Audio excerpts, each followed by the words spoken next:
சிந்தாமணி வெளியே போயிருக்காங்க. வெளியே போன சிந்தாமணி கடுமையான யோசனையில் உட்காந்துருக்கும் போது அந்த நீத்து இங்கே சிந்தாமணியை பார்க்க வராங்க. ஹாய் ஆண்டி அப்படின்னு சொல்லிட்டே உள்ளே வர, மாமா அப்படின்னு உள்ளே கூப்பிடுறாங்க.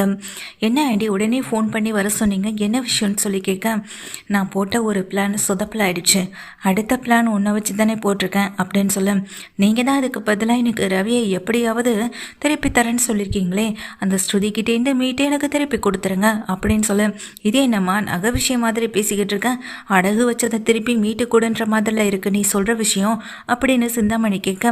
ஆண்டி எனக்கு ரவி வேணும், அதுக்காக நீங்க சொன்னதை நானும் ஏத்துக்கிட்டேன், எப்படியாவது உங்க கூடவே இருக்க விஜய் ஆண்டியோடைய மனசை மாத்தி ஸ்ருதியை அந்த வீட்டிலேருந்து விரட்டணும், அதுக்கு பிறகு அந்த வீட்டுக்கு நான் போகணும், அதுக்கு நீங்க தான் எனக்கு ஹெல்ப் பண்றேன்னு சொல்லியிருக்கீங்களே, அதனால தானே உங்களுக்கு நான் ஹெல்ப் பண்றேன் அப்படின்னு சொல்லும்போது, எல்லாம் சரிதாம்மா, இப்போ எனக்கும் மூலமா ஒரு விஷயம் ஆகணும், அதுக்காக தான் நான் வந்திருக்கேன்னு சொல்ல, என்ன ஆண்டி என்ன விஷயம்னு சொல்லி கேட்குறாங்க. இங்கே சிந்தாமணியும் அந்த மீனாவை வீட்டை விட்டு வெளியே அனுப்பணும்னு நினச்சேன், ஆனால் அது முடியாமல் போயிடுச்சு, திரும்ப அவள் அந்த வீட்டுக்குள்ளேயே போயிட்டான், இனிமே அவள் அந்த வீட்டை விட்டு போகிறதுக்கு வாய்ப்பே இல்லை, ஆனால் அவளை தொழிலை விட்டு விரட்டி அடிக்கலாம்ல, அவள் தொழிலை விட்டு விரட்டி அடித்தாதாம்மா அவள் கொஞ்சம் அடங்கி இருப்பான், அதுக்கு தான் உன்னை நான் இங்கே வளர்க்கவும் ஆரம்பித்தேன் அப்படின்னு சொல்லும்போது, இப்போ என்ன பண்ணணும்னு சொல்லுங்க ஆண்டி அப்படின்னு நீத்து கேட்குறாங்க. வேற ஒன்றும் இல்லைம்மா, நீ அந்த மீனாவுக்கு எதிராகவே தொழில் ஆரம்பிக்கணும், இப்போ ஆரம்பித்த தொழிலை விரிவுபடுத்தணும், இன்னும் பெரிய பெரிய கஸ்டமர்ஸ் எல்லாரையும் நீ கூட்டிகிட்டு வரணும், அங்கே போகிறவங்க வரவங்க நீ எல்லாரும் ஒன்று தேடி வரணும், மீனாவை தேடி யாரும் போகக்கூடாது, நான் இப்போ இருக்க ஜென்ரேஷனுக்கு ஏற்ற மாதிரியான டெக்கரேஷன்ஸ் எல்லாம் என்னால் செய்ய முடியலை, ஆனால் நீ இப்போ இருக்க ஜென்ரேஷனுக்கு அந்த மீனாவை விட போட்டியா, அந்த மீனாவை விட திறமையாக செய்வன்ற ஒரு எதிர்பார்ப்பில் தான் உன்னை நான் இங்கே வளர்த்து விடவும் ஆரம்பிச்சிருக்கேன், நீ இதை மூலமாக இன்னும் வளர ஆரம்பிக்கணும், சிந்தாமணிக்கு தெரிஞ்ச பொண்ணுன்னு சொல்லிக்கிட்டாலே போதும், அதெல்லாம் இந்நேரம் ஆட்கள் தெரியப்படுத்தியிருப்பாங்க, இனிமே வர்ற ஆர்டர்ஸ் எல்லாம் உனக்கு வரத்துக்கு நான் ஏற்பாடு பண்ணுறேன், அதுலேருந்து வர லாபத்தை நீ எடுத்துக்கிட்டு மீதி எனக்கு கொடுத்தாலே போதும் அப்படின்னு சொல்லிட்டு சிந்தாமணி சொல்ல, சரிங்க ஆண்டி இதை பற்றி நீங்கள் எதுவும் பெருசாக ஒரி பண்ணிக்க வேண்டாம், எதுவாக இருந்தாலும் நான் பார்த்துக்கிறேன்னு சொல்ல, ஏன் நீங்கள் அந்த மீனாவை வீட்டை வெளியே அனுப்பணும்னு சொல்கிறீங்க அப்படின்னு கேட்குறாங்க. ஃபஸ்ட்டு அந்த மீனாவை வீட்டை விட்டு விரட்டணும்னு தான் நினச்சேன், ஆனால் இப்போ அவளை அந்த தொழிலை விட்டே விரட்டணும்னு நான் புதுசாக நினைக்க ஆரம்பிச்சிட்டேன், இதுக்கப்புறம் அவள் இந்த தொழிலில் இருக்கவே கூடாது, இந்த தொழிலில் அவள் நட்டமாகி இந்த தொழிலும் தனக்கும் எதுக்கும் ஆகவே ஆகாதுன்னு அவள் விட்டுட்டு போகணும், அதுக்கேற்றது போல் நீ நடந்துக்கணும் அப்படின்னு சொல்ல, ஓகே ஆண்டி இதை பற்றி நீங்கள் கவலையே பட வேண்டாம், ஹோட்டல் தொழிலே ரன் பண்ண தெரிஞ்ச எனக்கு இந்த பூ தொழிலை என்னால் ரன் பண்ண தெரியாதா என்ன அப்படின்னு சிந்தாமணியை பார்த்து சொல்ல, இதுவும் அந்த அளவுக்கு சாதாரண தொழில் இல்லைம்மா, ஹோட்டலில் எப்படி சாப்பிட்ற ஒவ்வொரு சாப்பாடு பொருளையும் பார்த்து பார்த்து தயார் பண்ணுறீங்களோ அதுவும் ஒரு நாளைக்கு மேலே இருக்காது, அதுவும் கெட்டு போயிடும் இதுவும் கெட்டு போயிடும், எல்லாமே ஒன்று தாம்மா, எல்லாத்துலேயும் கஷ்டம் இருக்கதாமா செய்யுதுன்னு சொல்ல, ஓகே ஆண்டி நான் பார்த்துக்கிறேன்னு சொல்லிட்டு சிந்தாமணிக்கிட்ட சொல்லிட்டு நீத்து கிளம்பி போயிடுறாங்க. இங்கே சிந்தாமணி தன்னுடைய வேலையை பார்த்துட்ருக்காங்க, ஆனால் நீத்துவால் முன்ன மாதிரி இங்கே மீனா கிட்ட போட்டி போடவே முடியலை, மீனாவை நோக்கி அவங்க எரியிற ஒவ்வொரு அம்பும் திரும்ப அவங்கள நோக்கி தான் வந்து விழவும் செய்யுது, இவங்க காஸ்ட்லியான பூ டெக்கரேஷன்லேருந்து எல்லாத்தையுமே இங்கே தெளிவுபடுத்தவும் செய்கிறாங்க, ஆனால் ஒருத்தரும் இங்கே இந்த ரவியோட பொக்கெட் ஷாப்பை தேடி வரவே இல்லை, என்னாச்சு நம்ம பொக்கெட் ஷாப் நல்லா தானே போயிட்டுருக்கு, பின்ன ஏன் மக்கள் யாரும் நம்மளை தேடி வரமாட்டாங்கன்னு நினச்சி யோசிக்கவும் செய்யும் போது தான் இங்கே நீத்துவுக்கு ஒரு விஷயம் தெரிய வருது. இதை கேட்டதுமே நீத்துவுக்கு பயங்கர அதிர்ச்சி, உடனே சிந்தாமணியை மீட் பண்ணணும் அப்படின்னு சொல்கிறாங்க. அடுத்த 2 நாளைக்குள்ளேயே சிந்தாமணியை மீட் பண்ணுறதுக்காக நீத்து போக, என்னாச்சு என்ன விஷயம், எது முக்கியமான விஷயம் உடனே பார்க்கணுன்னு சொன்னியே என்னம்மா அப்படின்னு கேட்குறாங்க சிந்தாமணி. இந்த மீனாவுக்கு யாரோ சப்போர்ட் பண்ணுறாங்க ஆண்டி, அந்த சப்போர்ட் இருக்கிறதுனால மீனாவை என்னால் அசைக்க கூட முடியலை அப்படின்னு சொல்ல, என்னம்மா மீனாவுக்கு யார் சப்போர்ட் பண்ண போகிறான், அவள் புருஷன் அந்த கார் ஓட்டுவானே, அந்த முத்துவை தவிர வேறு யாரும் அவளுக்கு சப்போர்ட்டே கிடையாதே, மாஸ்டர் தான் அந்த வீட்டில் சப்போர்ட்டில், மாஸ்டர் வீட்டில் இருக்கவங்களும் அவங்கவுங்க வேலையை தானே பார்க்குறாங்க,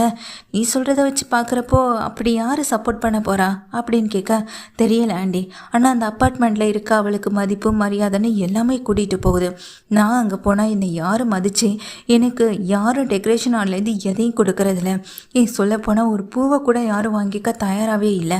ஒரு பொக்கே அதையும் வாங்கிக்க தயாராக இல்லை, இப்படியே போனால் நம்ம நட்டம்தான் ஆண்டி அடையணும் அப்படின்னு சொல்ல, மீனாவுக்கு அப்படி சப்போர்ட் பண்ணுறது யாராக இருக்குன்னு யோசித்தபடி இங்கே சிந்தாமணி இருக்க, ஆண்டி முதல்ல மீனாவுக்கு சப்போர்ட் பண்ணுறது யாருன்னு நீங்கள் கண்டுபிடிங்க, அப்படி அவங்கள நீங்கள் அடக்கி ஒடுக்குனீங்கன்னா அடுத்து நான் இந்த தொழிலை முன்னேற வசதியாக இருக்கும் இருக்கும். நீங்கள் இந்த ஹெல்ப் எனக்கு பண்ணுங்க ஆண்டி, நான் உங்களுக்கு என்ன செய்யணுமோ அதை நான் தெளிவாக செய்யணும் அப்படின்னு சொல்லி இங்கே நீத்து சொல்லறாங்க. இதை கேட்ட சிந்தாமணியும் சரிம்மா, நான் இதை பற்றி விசாரிக்கிறேன் அப்படின்னு சொல்லிட்டு இருக்காங்க. சிந்தாமணியும் விசாரணிக்கும் போது தான் சிந்தாமணிக்கு யார் என்னன்ற விஷயமே தெரியவில்லை. ரேகா வீட்டுக்கு வராங்க. வந்த ரேகாவும் என்ன மம்மி என்ன யோசனையாக இருக்கீங்கன்னு சொல்லிட்டு கேட்க ஒன்றும் இல்லை அப்படின்னு சொல்லிட்டு இருக்காங்க. என்னென்னு நான் சொல்லட்டுமா அப்படின்னு கேட்குறாங்க ரேகாவும். அதுக்கு உடனே சிந்தாமணி நீ தான் இந்த வீட்டுக்கு வரதில்ல, அதுக்கு உடனே சிந்தாமணியும் நீ தான் இந்த வீட்டு பக்கமே வரதில்லைம்மா, அப்புறம் எப்படிம்மா உனக்கு விஷயம் தெரியும்னு சொல்லிட்டு கேட்க சொல்கிறேம்மா கேளுங்க அப்படின்னு ரேகா சொல்கிறாங்க. நீங்கள் ஒரு ஆளை இப்போ முக்கியமாக தேடிட்டு இருக்கீங்க, யார் என்னன்னு சரியாக தெரியலையா என்ன? நீங்கள் தேடுற ஆளை யாருன்னு எனக்கு தெரியும். அந்த மீனாவுக்கு கை தூக்கி இங்கே பக்கத்தில் இன்று ஒய்த்து விட்டுட்டு இருக்க ஆள் யாருன்னு உங்களுக்கு சரியாக தெரியல அப்படி தானேன்னு சொல்லி கேட்க அந்த ஆள் யாருன்னு எனக்கு தெரியும்னு இங்கே ரேகா சொல்ல யாருன்னு சொல்லு ரேகா, இப்போவே ஆட்கள் அனுப்பி அவள் யாராக இருந்தாலும் கையை காலை உடச்சி போட சொல்கிறேன், அப்போ தான் அந்த மீனா விஷயத்தில் தலையிடாமல் அவளும் இருப்பான் அப்படின்னு சொல்ல அதுக்கு அவசியமே இல்லைம்மா, நான் தான் உங்கள் கண்ணு முன்னாடியே நிற்கிறேனே, அப்போ உங்களுக்கு தைரியம்தான் என் மேலே கை வச்சு பாருங்க அப்படின்னு ரேகா சொல்கிறாங்க. இந்த விஷயத்தை கேட்டதுமே சிந்தாமணிக்கு பையனை தூக்கி போடுது. என்னம்மா என்ன சொல்கிற நீ அப்படின்னு கேட்க ஆமாம்மா, நீங்கள் தேடிக்கிட்டு இருக்க ஆள் வேற யாரும் இல்லை, அது நான் தான் அப்படின்னு ரேகா சொல்ல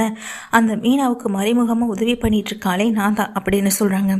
நீ எதுக்கும் அந்த மீனாவுக்குலாம் உதவி பண்ணணும் அப்படின்னு சொல்லிட்டு கேட்க நீ துணு ஒரு ஆளை அந்த மீனாவுக்கு எதிராக நீங்கள் உயர்த்தி விட நினைக்கும் போது அப்போது எனக்கு மீனாவுக்கு உதவி செய்யணும்னு தோணுச்சு, அதில் எந்த தப்பும் இல்லையே அப்படின்னு சொல்லிட்டு கேட்க ரேகா நீ தேவையில்லாத விஷயத்தில் தலையிட்டு இருக்கம்மா, உனக்கு இதெல்லாம் தெரியாது, உனக்கு இதெல்லாம் வரவும் வராதுன்னு சொல்ல எனக்கு எல்லாம் தெரியும், நல்லாவே தெரியும், நீங்கள் பண்ணுறது தப்பு, நான் பண்ணுறது ஒரு நல்ல விஷயம், மீனாவுக்கு நான் தான் உதவி பண்ணுறேனே தெரியாது, அந்த அப்பார்ட்மெண்ட்டில் இருக்கவங்க கிட்ட மீனாவை பற்றியும் மீனாவோட டெக்கரேஷன் பற்றியும் நான் தான் சொல்லி அவங்கள மீனாவுக்காக எல்லா ஆர்டரையும் கொடுக்க சொல்லியிருக்கேன்.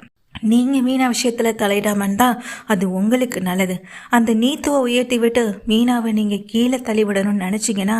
அதை விட கேவலமான விஷயம் எதுவுமே இல்லை. உங்களுக்கு முடிஞ்சால் நேரடியாக மீனா கிட்ட மோதி பாருங்கள், அதை விட்டுட்டு இப்படி மறைமுகமாக வேறொரு ஆளை உயர்த்தி விட நினச்சி அந்த குழியில் நீங்கள் போய் விழுந்துடாதீங்க அப்படின்னு ரேகா சொல்ல நான் இதை உங்கள்கிட்ட சொல்லிட்டு போகலான் தான் வந்தேன் அப்படின்னு சொல்லிட்டு ரேகாவும் அங்கேருந்து கோவத்தோடு கிளம்புறாங்க. கிளம்பி போகும்போதே ரேகா திரும்ப அம்மாவை பார்த்து ஒரே ஒரு விஷயத்தை தான் சொல்கிறாங்க,